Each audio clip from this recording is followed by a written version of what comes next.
محترم ناظرین و سامعین، السلام علیکم ورحمۃ اللہ وبرکاتہ۔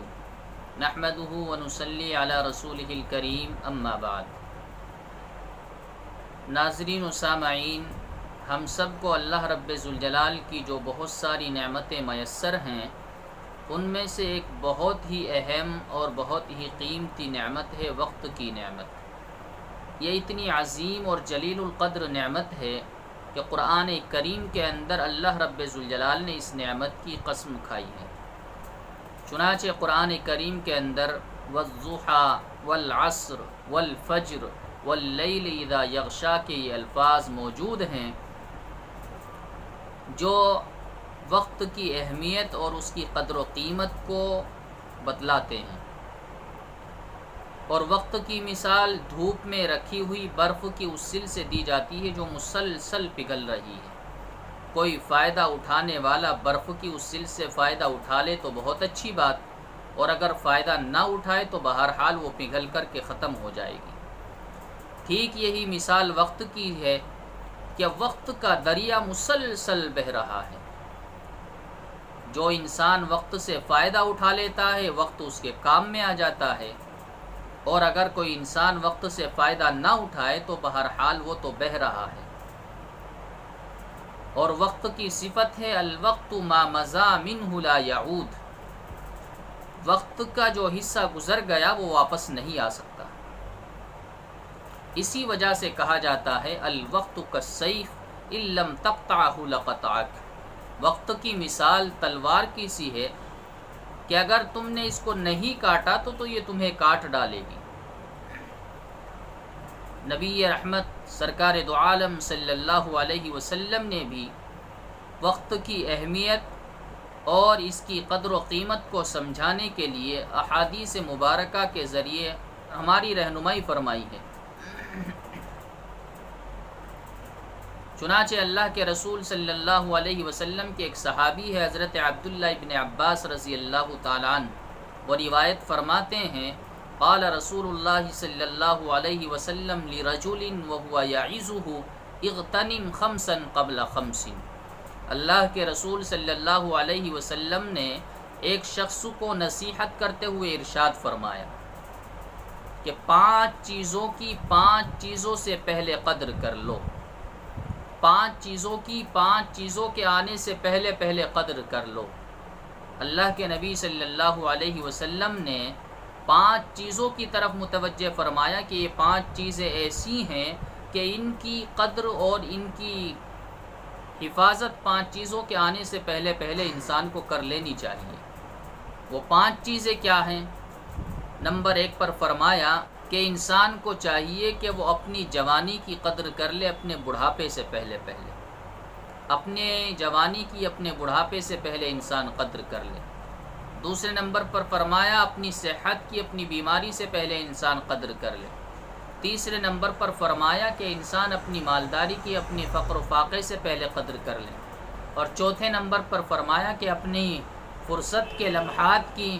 انسان اپنی مشغولی سے پہلے قدر کر لے۔ اور 5ویں نمبر پر ارشاد فرمایا کہ انسان اپنی زندگی کی، اپنی موت سے پہلے قدر کر لے۔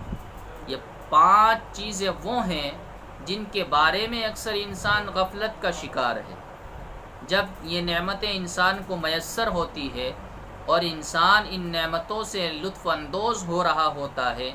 تو وہ عام طور پر ان نعمتوں کو غلط استعمال کرتا ہے۔ اسی وجہ سے اللہ کے رسول صلی اللہ علیہ وسلم نے اپنی امت کو پہلے ہی متنبہ کر دیا اور خبردار کر دیا کہ ان 5 چیزوں کے بارے میں ہوشیار رہنا، ان کا ایک لمحہ بھی غلط استعمال نہ ہو جائے۔ اور پھر ایک دوسری حدیث کے اندر اللہ کے رسول صلی اللہ علیہ وسلم نے ان 5 نعمتوں میں سے 2 نعمتوں کو مس کر کے الگ سے ارشاد فرمایا، جس کے الفاظ ہیں نعمتان مغبون فیہما کثیر من الناس الصحۃ والفراغ۔ 2 نعمتیں ایسی ہیں کہ اکثر انسان ان کے سلسلے میں دھوکے میں ہے، اور ان 2 نعمتوں میں سے ایک نعمت ہے انسان کی صحت اور تندرستی، اور دوسری نعمت ہے انسان کی فرصت کے لمحات۔ جی ہاں، یہ وہ 2 نعمتیں ہیں کہ عام طور پر اکثر انسان ان نعمتوں کا غلط استعمال کر بیٹھتے ہیں اور ان نعمتوں کی قدردانی نہیں کر پاتے۔ اسی وجہ سے ان نعمتوں کی قدر و قیمت اور ان کی حساسیت کا اندازہ نہ ہونے کی وجہ سے آپ کو بکثرت ایسے افراد مل جائیں گے جو راستوں کے سروں پر، چوراہوں پر، چائے کی دکانوں پر، ہوٹلوں پر بیٹھ کر کے اپنے وقت کو فضول کاموں میں مشغول ہو کر گزار رہے ہوں گے۔ بکثرت آپ کے مشاہدے میں ایسے افراد آ جائیں گے، جبکہ اللہ کے نبی صلی اللہ علیہ وسلم نے ارشاد فرمایا ان من حسن اسلام المرء ترکہ ما لا یعنیہ، اسلام کے ماننے والوں کے اسلام کی خوبصورتی اور اس کا حسن یہ ہے کہ وہ لا یعنی اور فضول باتوں کو ترک کر دیں۔ قرآن کریم کے اندر اللہ رب ذوالجلال نے بھی ہمیں اس مقصد کی طرف متوجہ فرمایا، یا ایھا الذین آمنوا اتقوا اللہ ولتنظر نفس ما قدمت لغد، اے ایمان والو اللہ سے ڈرو اور تم میں سے ہر شخص اس بات پر نگاہ دوڑائے کہ اس نے اپنی کل کے لیے کیا تیاری کی ہے۔ قرآن کریم کی اس آیت میں اللہ نے اپنے ایمان والے بندوں سے خطاب فرمایا اور پہلے نمبر پر حکم دیا کہ اے ایمان والو اپنے دل میں اللہ کا ڈر اور اس کا خوف پیدا کرو،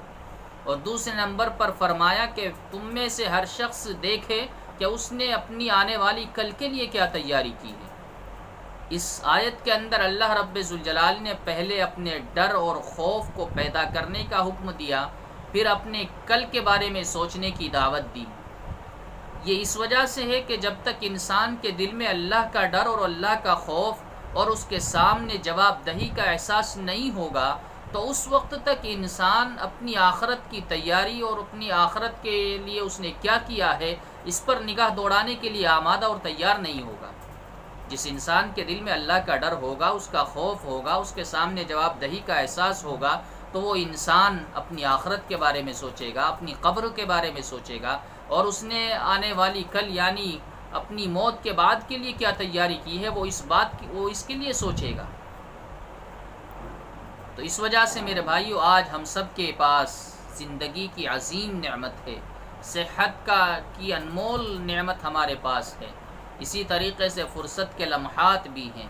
آج موقع ہے، آج انسان چاہے تو عمل کر سکتا ہے، آج انسان چاہے اللہ رب ذوالجلال کی خوشنودی والے اعمال کر کے اللہ کو راضی اور خوش کر سکتا ہے، اپنی آخرت کے لیے ذخیرہ اندوزی کر سکتا ہے۔